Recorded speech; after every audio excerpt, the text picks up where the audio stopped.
देखा कि देविका की हालत बहुत नाजुक है, लेकिन घर के आदमी उसे डॉक्टर के पास नहीं जाने दे रहे और जोगिंदर ने घर के मेन गेट पर बहुत बड़ा ताला लगा दिया है। लेकिन देविका की सास विमला पहली बार घूंघट उठाकर समाज के बनाए नियम का उल्लंघन करती है और देविका की जान बचाने की कोशिश में जुट जाती है। मैं भी देखती हूँ मेरी बहू को डॉक्टर के पास जाने से कौन रोकता है। देखो सचिन के बापू, दरवाजे की चाबी दे दो मुझे। तुम्हारा दिमाग ठिकाने पर है? पहले सर पर पल्लू रखो और अंदर जाओ। आज तक मैंने आपका हर गलत फैसला सर झुकाकर स्वीकार कर लिया, लेकिन आज मैं आपकी एक बात नहीं सुनूंगी। मुझे मेरी बहू की किसी भी कीमत पर जान बचानी है। मुझे चाबी दे दीजिए। पिताजी, माँ ठीक बोल रही है, चाबी दे दीजिए ना, नहीं तो देविका नहीं बचेगी। देविका मरती है तो मर जाए, लेकिन यह दरवाजा नहीं खुलेगा। तुम सारी औरतों को इस देविका नाम की बीमारी ने पागल कर दिया है और इस बीमारी का अच्छी तरह से इलाज करना आता है मुझे। वीणा बेटी, सुजाता बहू, जाओ अंदर से देविका को लेकर आओ। विमला ये बोलकर अपने पति के हाथ से चाबी छीन लेती है। तभी महेंद्र विमला का हाथ पकड़कर चाबी विमला से छीन लेता है। भाभी, घर के मर्दों से टक्कर लेकर आप अच्छा नहीं कर रही हो, ये इस घर के संस्कार नहीं है। महेंद्र की बात सुनकर कम्मू अपने पति के हाथ से चाबी छीनकर कहती है, इस घर के संस्कार क्या है हम अच्छी तरह से जान गए हैं। आज इस घर का दरवाजा खुलकर रहेगा और देविका डॉक्टर के पास जाकर रहेगी। भाभी, ये लो दरवाजा खोलो।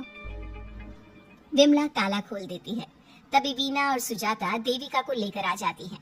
घर की सारी औरतें देविका को लेकर घर से जा रही होती है कि तभी सुजाता का पति मोहन उससे कहता है, सुजाता, तुम देविका को लेकर इस घर से निकल तो रही हो, लेकिन याद रखना, अगर तुमने एक कदम भी बाहर निकाला तो वापस इस घर में मत आना। मैं देविका के साथ अस्पताल भी जाऊंगी और वापस इस घर में भी आऊंगी। देखती हूँ कौन रोकता है मुझे।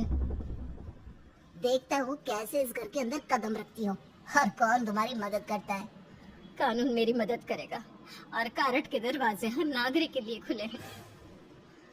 मोहन को अपनी पत्नी से इस तरह बात करता देख कल्याण वीणा से कहता है, वीणा, तुमने देविका का साथ देकर अच्छा नहीं किया।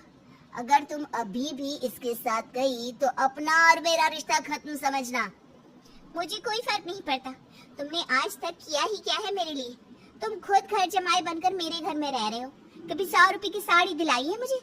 मेरे आने से पहले मेरा घर छोड़कर निकल जाना, समझे। ये बोलकर वीणा और घर की सभी औरतें देविका को अपने साथ अस्पताल ले जाती है।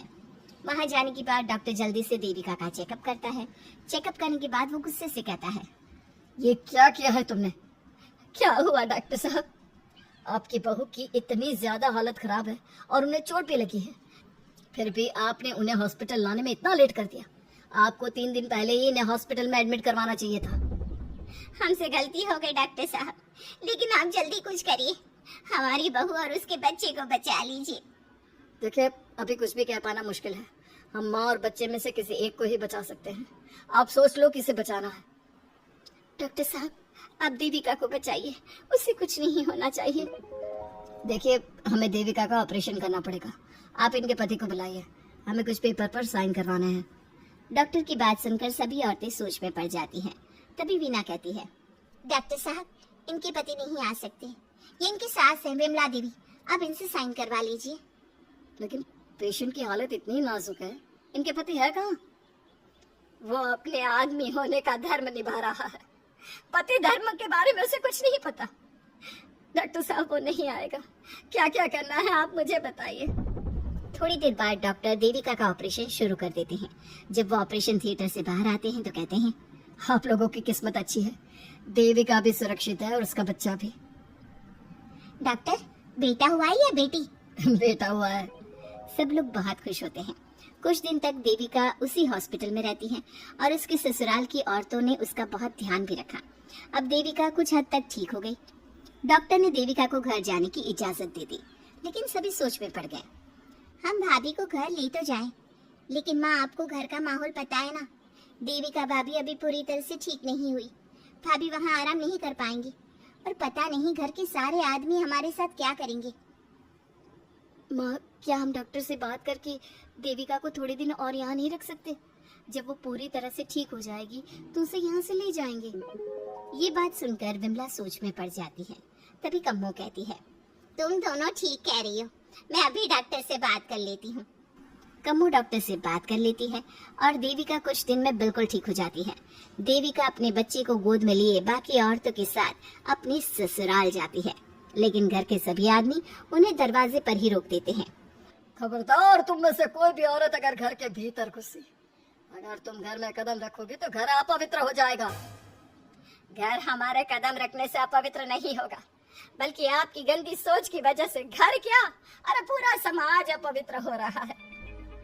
सुजाता, मैंने मना किया था ना घर से बाहर जाने के लिए। अब एक काम कर, जैसे यहाँ आई है वैसे ही यहाँ से सीधा अपने मायके लौट जा। क्यों जी, क्यों चली जाऊँ मैं अपने मायके? मैं जब तक चाहूँ यहाँ रह सकती हूँ। अगर आपने मुझे इस घर में आने से रोका तो मैं आपकी पुलिस में शिकायत कर दूंगी। वीना, इन सब की तरह तुम्हारा भी दिमाग खराब हो गया है।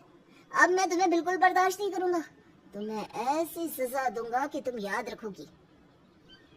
सजा बाद में देना, पहले मेरे घर से बाहर निकलो। खुद पूरी जिंदगी में एक घर नहीं खरीद पाए और मुझे सबक सिखाने की बात बोल रहे हो। देखो बिना, तुम इस घर की बेटी जरूर हो, लेकिन कल्याण इस घर में ही रहेगा। उसने बहुत कुछ किया है इस घर के लिए, लेकिन तुम अब यहाँ नहीं रह सकती। क्यों नहीं रह सकती? इस घर पर मेरा उतना ही हक है जितना सचिन का। देश के कानून ने मुझे ये हक दिया है। अगर मैं चाहूँ तो कोर्ट का सहारा लेकर इस जायदाद का आधा हिस्सा ले सकती हूँ। और हाँ कल्याण, तुमसे तलाक भी ले सकती हूँ। वीना, देविका के साथ रह रहकर तुम्हारा दिमाग भी खराब हो गया है। और कम्मो, मैंने तुमसे कितना मना किया, घर से बाहर मत जाओ, देविका की मदद मत करो, लेकिन तुमने मेरी एक नहीं सुनी। अब तुम इस घर से और मेरी जिंदगी से चली जाओ। ये कदम उठाकर तुमने बिल्कुल अच्छा नहीं किया। ये कदम तो मुझे उस समय उठाना चाहिए था जब मैं माँ बनने वाली थी। आपके झूठे अहंकार और गलत नियमों की वजह से मैंने अपने दो बच्चे खो दिए। अगर उस समय मैं दाई अम्मा से इलाज ना कराती और हॉस्पिटल चली जाती तो सचिन के बराबर मेरे भी 2 बेटे होते। सभी पति इस बात पर अड़े हुए थे कि वो अपनी अपनी पत्नियों को घर के अंदर नहीं आने देंगे। देविका बहुत देर तक सबकी बातें सुनती रही। फिर उसने अपने पति से कहा, सचिन, तुम्हारे घर के आदमियों की बात तो मैंने सुन ली, अब तुम बताओ तुम्हारा क्या फैसला है? देविका, मुझे माफ कर दो, मैं तुम्हारे लिए कुछ नहीं कर सकता, मैं मजबूर हूँ। मुझे पता था सचिन, तुम्हारा यही जवाब होगा। मुझे अपने आप पर हैरानी है कि मैंने बिना रीढ़ की हड्डी वाले आदमी से प्यार ही क्यों किया, शादी क्यों की। अब मैं आप सबसे बस आखिरी बार पूछ रही हूँ, तुम हमें अंदर आने दे रहे हो या नहीं, या मैं पुलिस को फोन करूँ? देविका, आज तक हमारे गांव में पुलिस ने कभी कदम नहीं रखा और तू हमारे घर के दरवाजे पर पुलिस को लेकर आएगी? तेरी हिम्मत कैसे हुई ये बात करने की? आज तक इन औरतों ने घर से बाहर कदम नहीं निकाला था और 2-4 दिन में तूने इन सबको इनके अधिकार भी याद करा दिए। अब तो तुम बिल्कुल इस घर में नहीं आ सकते। घर की औरतें घर के बाहर खड़ी थी और घर के आदमी घर के दरवाजे पर। उनकी लड़ाई देखकर पूरा गांव इकट्ठा हो गया। देविका को अस्पताल पहुंचाकर घर की औरतों ने काम तो अच्छा किया।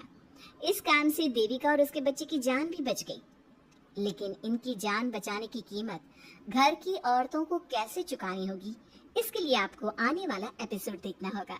और हमारे प्यारे दर्शकों, हमें कमेंट करके जरूर बताइए कि देविका के साथ बाकी औरतों को क्या करना चाहिए।